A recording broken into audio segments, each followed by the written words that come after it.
Hi guys, how are you going? Phenomenal. I was working today, yesterday, and I was talking to the guys in the lunchroom, and they had this idea of saving some money by getting a tethered goat to eat down the lawn in our sort of got a bit of grass in the back of our office.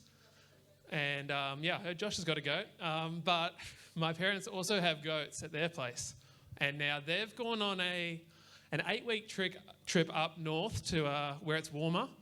And I'm very jealous. I got a text from Mum about 2 hours ago saying, oh, it's getting chilly. It's down to 24 degrees here. It's going to go down to 13 overnight, so I don't know how we're going to go. And I'm like, Mum, it didn't get to 13 here today. But from that story, yesterday I had to go up and feed the goats. And we've got these two billies. And they're big boys. Like, they're probably a grown adult like Josh could probably ride them. Like, they're big dogs. And so that we've put them on these wires, so because they can like just run through fences and over fences and whatever they want to do. So we put them on these wires, and so they've got like a chain, and then they can sort of walk up and down where the wire is, and they're attached by these things called D-shackles. I don't know whether you guys know what a D-shackle is, but it's like a little semicircle bit of metal, and then there's sort of a pin that goes in, you screw it in so whatever's on the inside doesn't come out. And with these goats, they get tangled. Like, they sort of go under the wire. I don't know what they do, like spin around in circles, I don't know. And the chain gets all twisted up, and you have to go there, undo the D-shackle, undo the chain while holding on so the goat doesn't pull you away, and then put it back on. And so they were sort of in the bottom paddock. So I was walking all the way down to the bottom paddock, got there, and Dad, before he went away, I think that he didn't think that I was going to check that. So I think he got like a shifter and tightened the D-shackle real tight so you couldn't undo it with your fingers. And I didn't know that. So I got all the way to the bottom of the hill, tried to undo it, spent about 5 minutes, couldn't do it. I had to walk all the way back up the hill, get a shifter, come back down, do it again. And that had nothing to do with this, but it was a cool story, and just making sure everyone's ready at the back. Ooh. So after that, I went inside and I was absolutely buggered for footy training, but I'm here today and I'm ready to preach. This one's going to be a bit shorter, short, sweet, 3 points, 3 stories, and funny enough, Jared stole one of mine from last week. So if you weren't here last week, you'll get to hear the lost son, and if you were here last week, you get to hear it again. So I'm going to start by reading from Luke 15, 1 to 24, which should be on the screen, hopefully, so I don't have to look at my notes. Oh, that's small. I'm going to read it off here. Oh, I can read it off there. All right. So the parable of the lost sheep. Tax collectors and other notorious sinners often came to listen to Jesus teach. This made the Pharisees and the teachers of the religious law complain that he was associating with such sinful people, even eating with them. So Jesus told them this story. If a man has 100 sheep and just one of them gets lost, what will he do? Won't he leave the 99 others in the wilderness and go to search for the one that is lost until he finds it? And when he has found it, will he joyfully carry it home on his shoulders? When he arrives, he will call together his friends and neighbours, saying, "Rejoice with me, because I have found my lost sheep." In the same way, there is more joy in heaven over one lost sinner who repents and returns to God than the 99 others who are righteous and haven't strayed away. And we're on to the second one, the parable of the lost coin. Or suppose a woman has 10 silver coins and loses one. Won't she light a lamp and sweep the entire house and search carefully until she finds it? And when she finds it, she will call in her friends and neighbours and say, "Rejoice with me, because I have found my lost coin." In the same way, there is joy in the presence of God's angels when even one sinner repents. Now, we should be familiar with this one. The parable of the lost son, the prodigal son, whatever you want to call it. To illustrate the point further, Jesus told them this story. A man had 2 sons. The younger son told his father, "I want my share of your estate now before you die." So his father agreed to divide his wealth between his sons. A few days later, this younger son packed up all of his belongings and moved to a distant land. And there he wasted all his money in wild living. About the time his money ran out, a great famine swept over the land and he began to starve.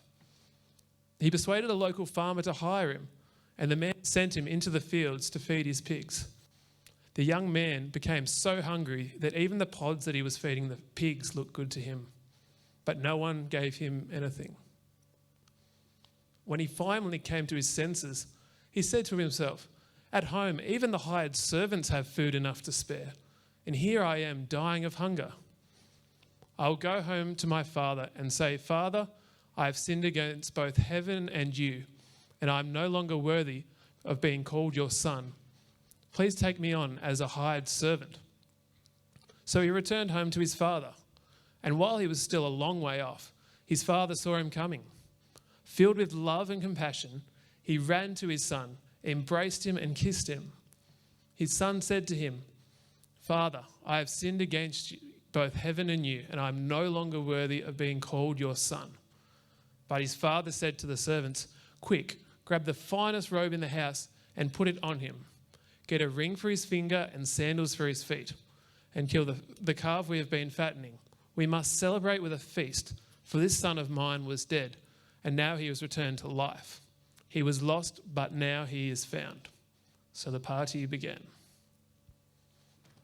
So we've heard three parables that Jesus was actually trying to explain to the Pharisees, I guess the do-gooders of back then who thought they were pretty crash hot, about what the perspective is of what God thinks. But before I go any further, I'm going to pray. If you join me in prayer, I would appreciate that. God, we thank you so much that you're here with us, and that you love each of us so dearly. I pray right now that anything that's spoken today is of you and not of me. And if anything of me comes out of my mouth, that it falls on deaf ears and people forget it and only remember the good stuff that you put into my head. Thank you, Jesus. Amen. All right, we're on to the first point. And the first point is that God's love for you is unconditional. Now, there's lots of kinds of words for love in the Greek language. And so the New Testament is written in the Greek language. So often when it says love in the New Testament, there's lots of different ones. And sometimes we sort of go over the fact of what they mean. But when we talk about God's love, we talk about this word here that's called Agape Love. And this is the unconditional kind. So when we think of God's love, we think unconditional, and if you want to get fancy, you think agape. But if we can go to the next slide, we're going to do a little bit of a comparison between the two sons in the last story. So as we can see on the screen here, let's have a look at the younger son. So what did he do? He asked for his share of his father's property and money. He wasted the money on earthly, foolish things, and then he returns to his father with no money and stinks like pigs, and he's covered in dirt. Not so good to me. The older son, I like to think of him as someone who was pretty loyal. He stayed with his father. He worked on the family farm all his life, and he never asked for or wasted his father's money at all. Can we go to the next slide? So summing up, the younger son, he was greedy, he was rude, he was selfish, and when he came back, he was physically off-putting. I don't know about you guys, but sometimes if you've got a dog and the dog goes and runs and rolls in like crap or something else that stinks, and he comes back to you like, "Yeah, I love you, buddy, but not right now," sort of thing. It's amazing in that parable that the father embraced him, even though he's probably come straight from this field of pigs that stinks like I don't know what. And still embraced him and put his best robe on him. But then we look at the older son, summing up, he's loyal, he's a hard worker, he's selfless, and he's financially responsible, which is what I like to see. I do like a good financially responsible person. So now this parable, Jesus uses it to explain the concept about love. With the two sons, they're representing humans on earth, like you and me, and the Father is representing God. The Father loved both sons dearly, despite one making what looks like on the board a lot of mistakes. Yet the Father most definitely still loved the son that stayed with him on the farm as well. He didn't just love the one who ran away and came back. The younger son had the perspective of needing to earn the love of his father when he returned. We see that when he's talking about, I'll be one of the servants. I'll sort of earn my way back into my father's love. Yet we see that the father doesn't take the same approach. He's just so overwhelmed with joy that his son is alive and back with him. If we translate this into what it means for our relationship with God, what do we get? Does anyone sometimes feel the need to be a good Christian so that God might want to get to know us? I know I have when I was younger. Even now, sometimes I catch myself and I don't come to God straight away because I feel like, I haven't talked to you for a couple of days. Like, it's kind of when you don't talk to a friend for a couple of days and you're sort of on edge. But yeah, God just wants to know us more personally. We can see the message Jesus was trying to portray in the parable, and that's God's love is in fact unconditional. That we actually can't earn it. We can't earn God's love, and we can't do anything to get any more of it or any less of it. When I was younger, I would do a lot of work around the house for mum and dad. Our farm needed all these, they're called retaining walls, and they're a bloody pain to build. You've pretty much got to carry these heavy bits of wood, and then you got to dig the holes, put them in, and then drill them in, and yeah, it's no fun. And when we were younger, if we weren't playing any sport on the weekends, that was what we would do with Dad. And as much as we wanted, Dad never paid us. Like, we thought, we're doing good work here, like, at least give us something. But it was funny, every now and again, Mum would randomly come by and she'd give us each like $20, and we'd be like, what's this for? And she's like, you guys deserve it. And she never actually like associated it with us doing the work for Dad, but we sort of picked up and sort of like thinking that $20, Mum was trying to say that we didn't do anything for it and that she was just giving it to us, but we sort of connected the dots. But I was trying to think of another time where you've got unconditional love. And like, even as I talked about my dog, like lots of the time you think that a dog has unconditional love for its owner. But if that owner isn't spending time with it, if that owner isn't making an effort, well, the dog's going to eventually become a wild dog and not want to be friends with the owner. So even that one doesn't really work. So I think true unconditional love, it's from God, and I think God alone, like he's the only one that can do that. But yeah, if you can understand this, that the unconditional love of God, it goes beyond anything we can think of. It's going to make coming to God with like that messy stuff that you kind of want to hide away from God, it's going to make it so much easier, because you know that, hey, I'm coming to you, I've messed up, but I know that your love is unconditional and you're going to love me regardless. If we go on to our second point, God is not controlling. Do you notice the difference between the first two parables and the lost son one? So the first two, about the coin and the sheep, are different in a way to the lost son. The coin and the sheep were found. They were actually searched for by their owners, but why not the son? You see, God desires to be in relationship with you, but he's not going to force it. He's going to allow you to want to meet with him. He's not going to make you meet with him. And we call that choice free will. And look, it doesn't stop there. Pretty much every decision you make, you do it on your own accord. You do it because you want to. I mean, discounting chores and stuff like that. But everything else, you do it because that's what you decide.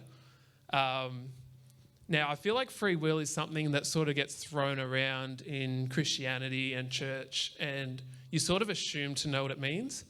So I thought I might just break it down a step further. So we can see on the board, I looked up on Google, and Google came up with free will is the ability to act at one's own discretion. Another one it came up with was voluntary decision making. And the third one it said is sort of an example. What we do is not predetermined. It's, I don't know, a bit hard to understand that way. I like to think of it as we're not robots. We're allowed to choose what we want to do. We're allowed to choose where we want to go. You see, God didn't create Adam and Eve as robots. He gave them the ability to choose what they did in the garden. Otherwise, we would all be still in the garden doing exactly what we were told by God. And this is why the story of the lost son, the father doesn't say, like, no way, I'm not giving you my inheritance. That's not going to happen. And he also didn't, like, half an hour after his son left with all his stuff, he didn't pack up his own stuff and try and chase after him and say, get back here, what are you doing? Because it's representing God, and he allows us to choose what we want to do. He's not controlling like that.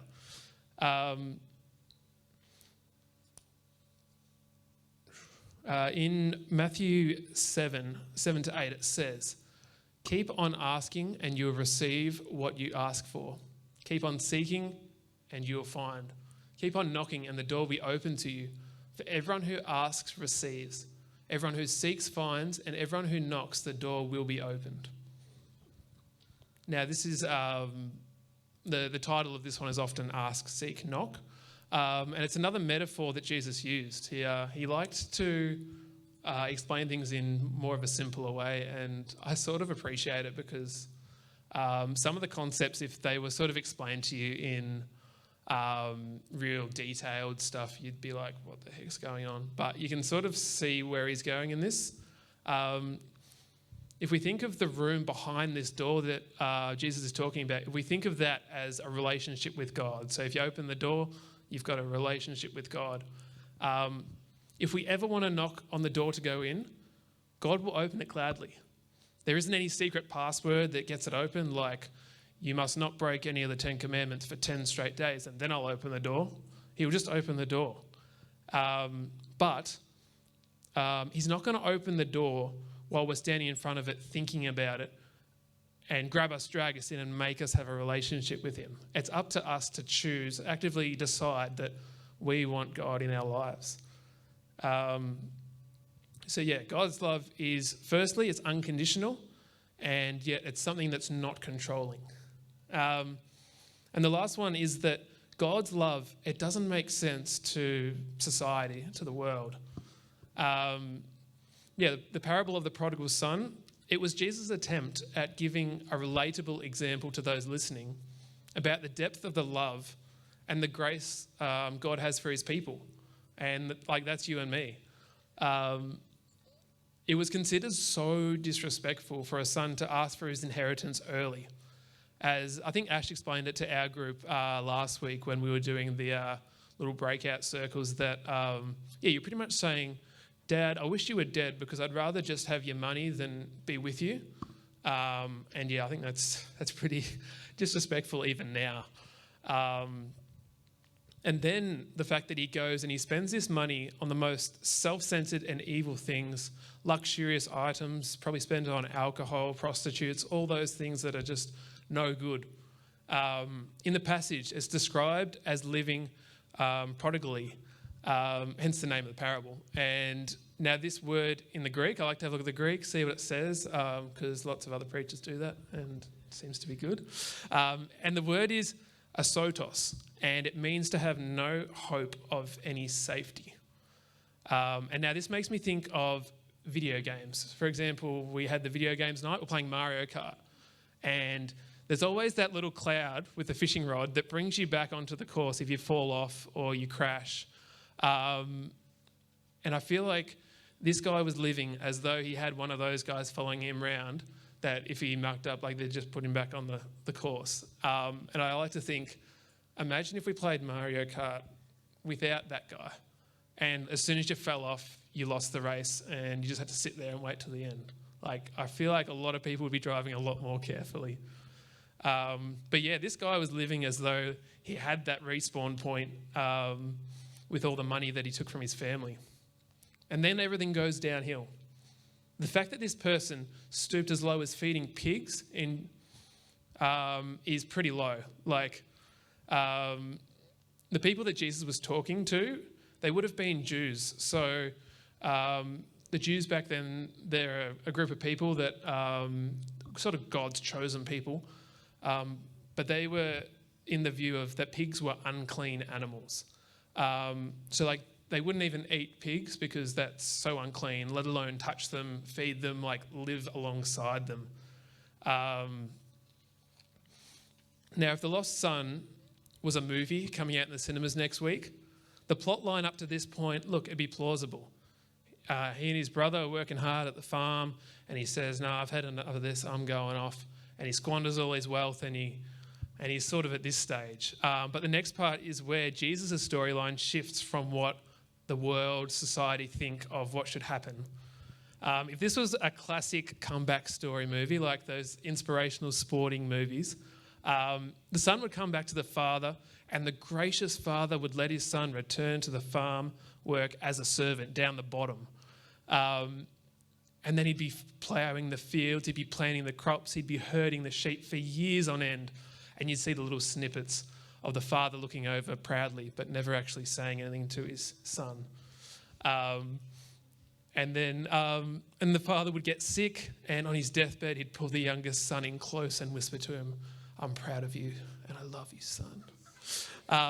And some inspirational music would play, the two brothers would hug, and the credits would start rolling. Now that makes sense in the eyes of the world, the eyes of society. They'd probably clap at the end of the movie and say, yeah, that was a good movie. But that's not really how it goes in the story of Jesus. It doesn't make sense for the father to come running to the son that spent half of all he had earned over his life and came back with nothing to show for it. And then continue on and wrap his arms around him, say, I love you, I'm so glad that you're alive because we thought you were dead. And then proceed to host a party for him, giving him the best clothes and jewellery and the fattened calf. Like, it just doesn't make sense to society.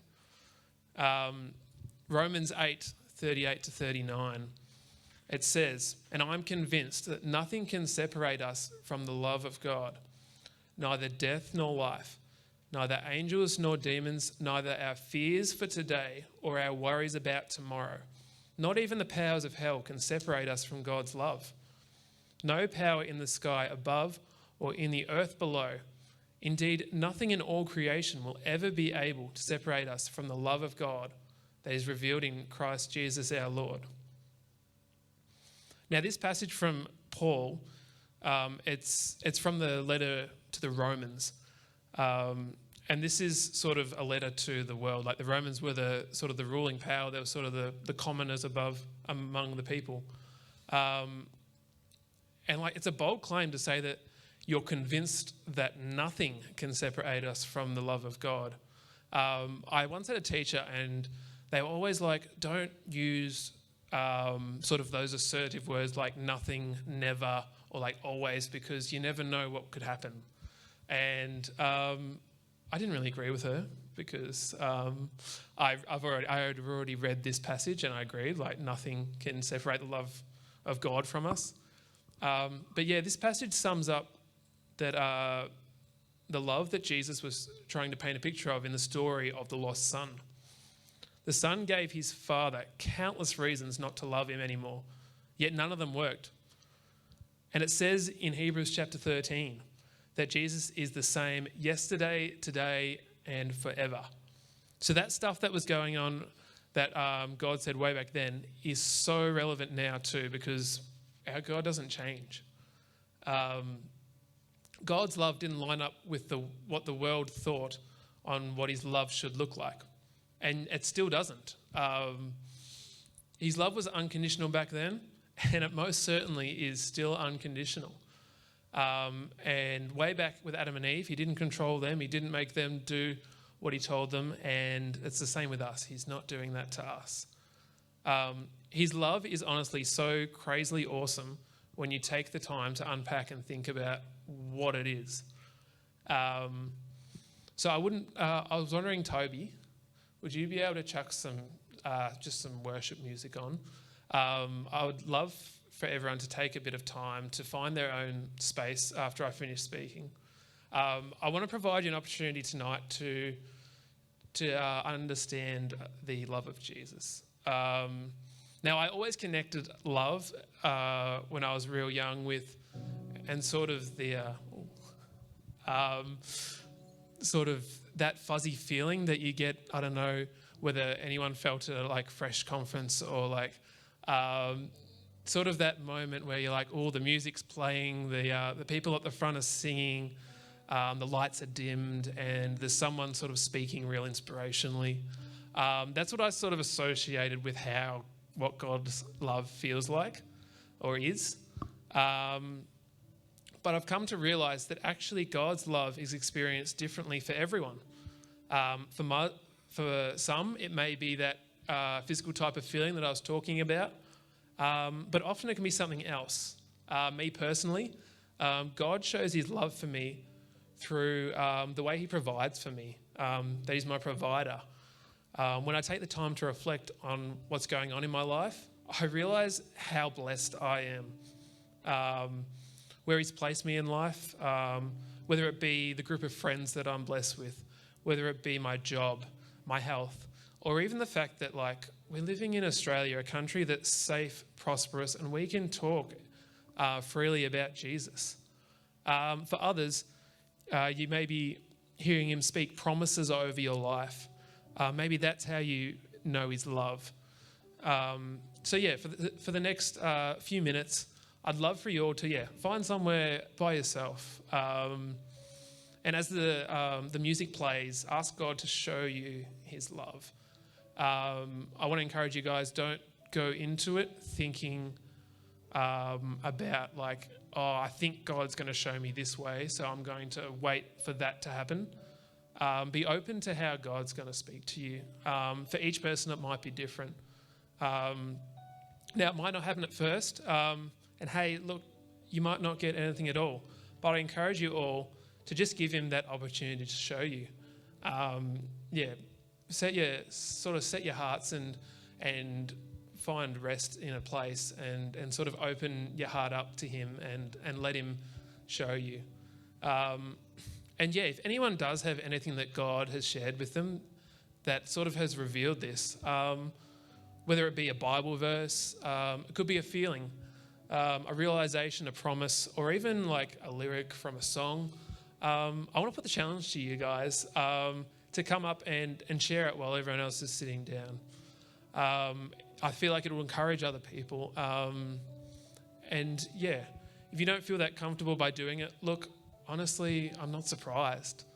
I can't say I'm totally comfortable up here with a microphone on the stage, but sometimes you need to get into that uncomfortable for God to grow you. Like sometimes when we're always sitting in the place where we feel comfortable, where we don't feel challenged, it can get a bit stagnant. It can sometimes even get a bit boring. Like if we can do it all ourselves, are we really trusting that God's got the best for us? So I encourage you guys to step out of that comfort zone and come up and share if you get something.